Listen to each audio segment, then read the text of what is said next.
Michael, acordate que mañana tenemos que ponerlo el video y no hicimos nada. No, el video era deforestación, ¿no?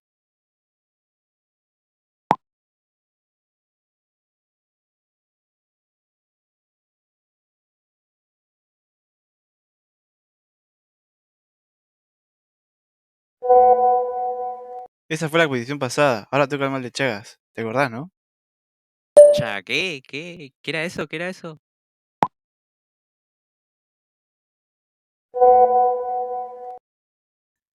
Esto, boludo.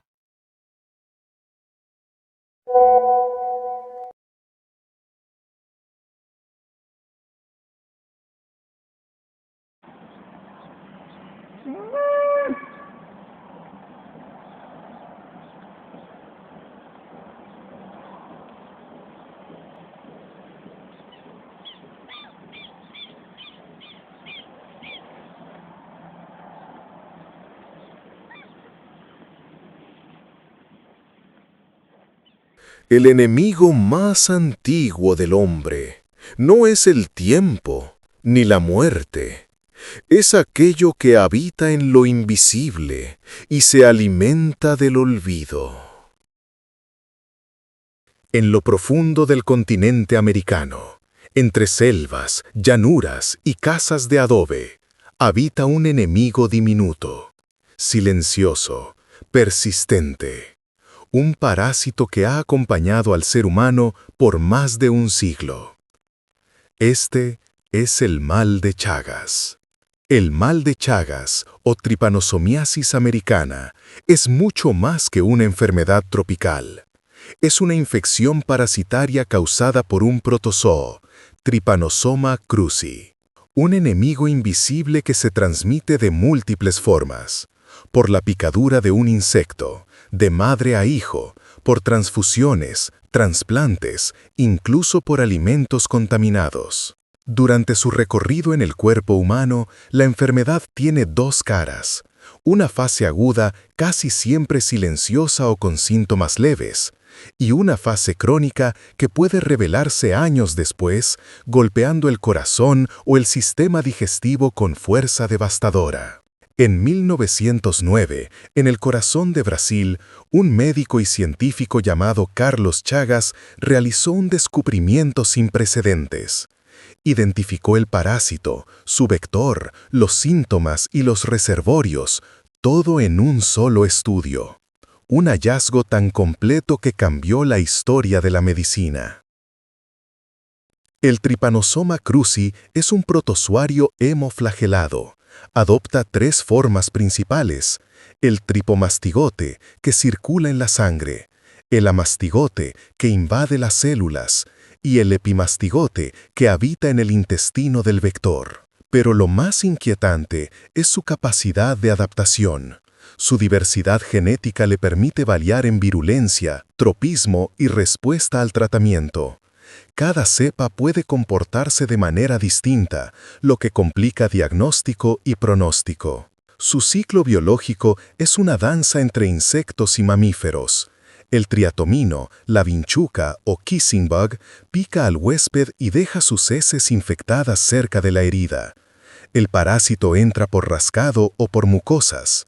Dentro del cuerpo humano, invade las células, se multiplica y vuelve a la sangre listo para infectar nuevamente. Así continúa su ciclo, a veces sin vector, a través de la sangre, del embarazo o incluso del alimento. No todas las vinchucas son iguales. Existen más de 150 especies en América Latina. De ellas, unas 70 han sido halladas naturalmente infectadas. Entre las más peligrosas, Triatoma infestans, Panstrongylus megistus, Rhodnius prolixus y Triatoma dimidiata. Desde el sur de Estados Unidos hasta la Patagonia, su distribución cambia según clima, altitud y hábitat. Las viviendas de adobe, con techos de paja y grietas, son el refugio perfecto para el vector. La pobreza estructural, el contacto con animales domésticos, la falta de diagnóstico y el aislamiento rural son el terreno fértil donde el Chagas prospera. Mamíferos silvestres, como zarigüeyas, roedores o murciélagos, sirven como reservorios naturales. perros y gatos son el puente hacia el ser humano. Y mientras tanto, el Trypanosoma cruzi evoluciona, escapando del sistema inmune, persistiendo, silencioso, por años. El Chagas habita en el mapa, desde México hasta Argentina. Durante décadas, el Cono Sur fue su bastión. Zonas rurales, pobreza, viviendas frágiles. Pero las migraciones cambiaron todo. El parásito viajó en silencio, en la sangre de millones de personas, hacia las ciudades, hacia otros continentes. En los lugares donde la luz apenas llega, la vida y la muerte comparten la misma casa, y el huésped es el silencio. Franco vive en el Impenetrable, un bosque de la región del Gran Chaco, en el norte de Argentina, tierra de los indígenas Toba. Y es porque duerme todas las noches sobre un colchón en el suelo que fue infectada por el mal de Chagas, una enfermedad transmitida por las chinches que pululan en las paredes y los pisos de las casas de arcilla. Es como un peso sobre mi corazón. Tengo el estómago hinchado, me duele la cabeza y no puedo dormir.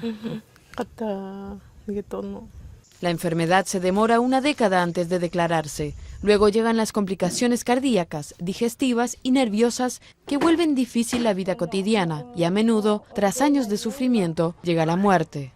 Aislados, los Toba reciben poca atención médica. No pueden pagarse un viaje a Buenos Aires para ir a un centro especializado. Entonces no suelen tener más que paracetamol para calmar su dolor. Y casi un año y hace nada.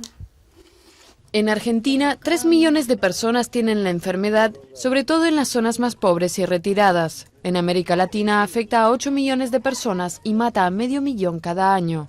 Para esta mujer ya es demasiado tarde.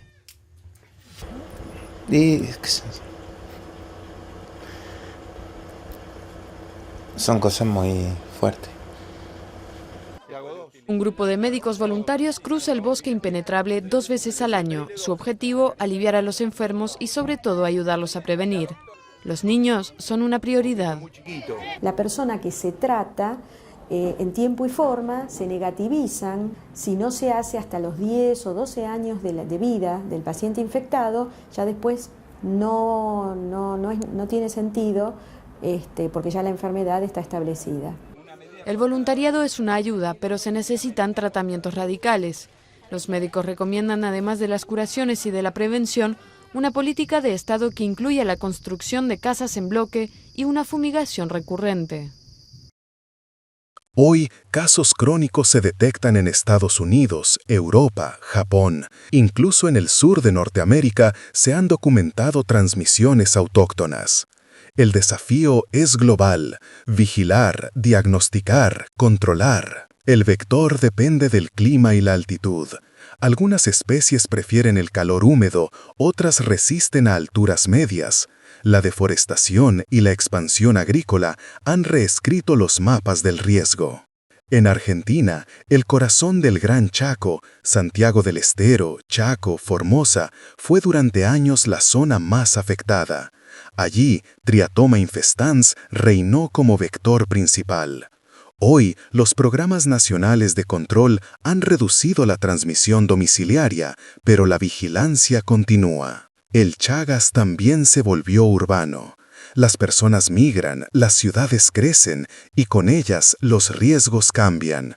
Los hospitales, bancos de sangre y maternidades se convirtieron en nuevos frentes de detección. El cambio climático podría expandir las fronteras del vector, alterar su estacionalidad y acercar el riesgo a nuevas latitudes. Por eso, la ciencia y la tecnología, como los sistemas de información geográfica, son hoy nuestras mejores herramientas de vigilancia. La enfermedad avanza en silencio. Primero, una fase aguda, fiebre, malestar, fatiga, a veces un signo característico, el signo de Romana, un edema palpebral que delata la inoculación conjuntival. Luego, una fase indeterminada, que puede durar años, incluso décadas, sin síntomas aparentes. Y finalmente, la fase crónica determinada. El corazón y el aparato digestivo pagan el precio. El corazón se dilata, las arritmias, los bloqueos y la insuficiencia cardíaca avanzan. En el aparato digestivo, el daño nervioso produce megaesófago y megacolon. La disfagia, la regurgitación y el estreñimiento severo se convierten en parte de la vida del paciente. Y aunque las manifestaciones neurológicas son raras, pueden aparecer en casos de inmunosupresión o coinfección. El Chagas no solo causa enfermedad, provoca discapacidad, pérdida de calidad de vida y muerte. Su diagnóstico temprano es clave. En la fase aguda, el parásito puede detectarse directamente en sangre. En la fase crónica, la serología es la herramienta principal. 2 pruebas distintas para confirmar una sola verdad. Los casos congénitos son prioridad. Cada madre infectada debe ser estudiada, cada recién nacido controlado. Detectar temprano significa curar a tiempo. En los países no endémicos, el desafío es distinto. Médicos que nunca vieron un caso, pacientes que llevan el parásito desde la infancia y síntomas que emergen décadas después. El mal de Chagas no reconoce fronteras, pero su comprensión puede salvar vidas. Más de un siglo después del descubrimiento de Carlos Chagas, la lucha continúa. Ciencia, comunidad y conciencia se unen frente a un enemigo que aprendió a esconderse. Porque la batalla contra el Trypanosoma cruzi no se gana solo con insecticidas, sino con conocimiento, dignidad y prevención. El mal de Chagas, el enemigo silencioso de América. Como mencionaba mi compañero, cuando hablamos del mal de Chagas, no hablamos solo de una enfermedad. Hablamos de un territorio, de un modo de vida y de una historia que todavía se sigue escribiendo. Porque el Chagas no se propaga únicamente a través de un insecto, sino también a través de las condiciones que hacen posible su existencia. Y eso tiene mucho que ver con la geografía. Si observamos el mapa de Sudamérica, veremos que los focos principales se ubican en una franja cálida, seca y rural, el Gran Chaco, que abarca parte del norte argentino, Paraguay, Bolivia y el sur de Brasil. Es una región de altas temperaturas, vegetación dispersa y viviendas precarias, donde el insecto, la vinchuca, encuentra refugio perfecto en las grietas de las paredes o los techos de paja. Estas condiciones no son casualidad. Surgen de una combinación de factores ambientales y sociales, la pobreza, la falta de infraestructura, el escaso acceso a la salud y un clima que favorece la supervivencia del vector. Pero la geografía del Chagas no es estática. En las últimas décadas, los cambios en el uso del suelo, como la deforestación o la expansión agrícola, han desplazado tanto a las personas como a los vectores. Eso significa que los insectos dejan sus hábitats naturales y se acercan a las zonas habitadas, llevando la enfermedad a nuevos territorios, incluso a los bordes urbanos. Hoy, el Chagas ya no es solo una enfermedad del campo. También está presente en las periferias de muchas ciudades.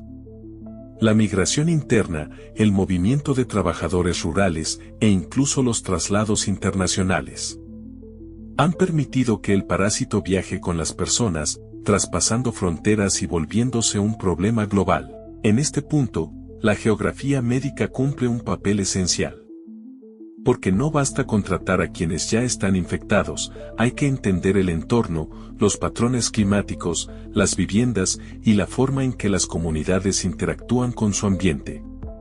Los estudios actuales usan herramientas como los sistemas de información geográfica, SIG, para mapear zonas de riesgo, predecir brotes y diseñar campañas de control más precisas. Estos mapas no solo muestran puntos rojos en un gráfico, muestran realidades humanas, comunidades enteras que viven bajo amenaza, y la necesidad de políticas públicas que actúen donde más se necesita. En muchos países del Cono Sur, como Uruguay, Chile o parte de Argentina, los programas sostenidos de fumigación, control domiciliario y educación comunitaria lograron reducir drásticamente la transmisión por el Triatoma infestans. Pero aún existen regiones donde el problema persiste, especialmente en zonas rurales aisladas o con vectores silvestres que no responden igual al control químico. Por eso, la lucha contra el Chagas no puede depender solo de los medicamentos. Depende también de cómo habitamos el espacio. De mejorar las viviendas, de asegurar el acceso al diagnóstico y de mantener una vigilancia constante en las áreas rurales y periurbanas. Cada grieta tapada, cada vivienda mejorada, cada persona que aprende a reconocer al vector, es una línea menos en el mapa de la enfermedad. El mal de Chagas nos deja una lección profunda: la salud no se construye solo en los hospitales, sino también en el territorio, en las casas, en las comunidades. Porque cada entorno en el que vivimos forma parte de nuestro estado de salud, y descuidarlo es abrir la puerta a enfermedades que, como el Chagas, no solo atacan el cuerpo, sino también la estructura social. Comprender su geografía es comprender cómo vivimos. Es reconocer que detrás de cada caso hay una historia de desigualdad, pero también una oportunidad de cambio. Cuando una comunidad mejora su vivienda, cuando aprende a identificar al insecto, cuando exige control sanitario o participa en campañas de prevención, no solo combate una enfermedad, está transformando su realidad. Y tal vez esa sea la enseñanza más importante del Chagas, que el territorio puede enfermar, pero también puede sanar. Sanar cuando hay educación, cuando hay acceso, cuando hay compromiso. El Chagas no es solo una enfermedad del pasado, es un espejo del presente que nos recuerda que la salud y el ambiente son inseparables. Y entender esa relación no es solo una cuestión científica, sino una responsabilidad colectiva. Porque al final, la geografía del Chagas es también la geografía de las personas. Y cada paso que demos hacia la prevención, la educación y la equidad, será un paso más hacia un mapa sin enfermedad, y hacia una historia donde la salud deje de ser un privilegio para convertirse, finalmente, en un derecho compartido.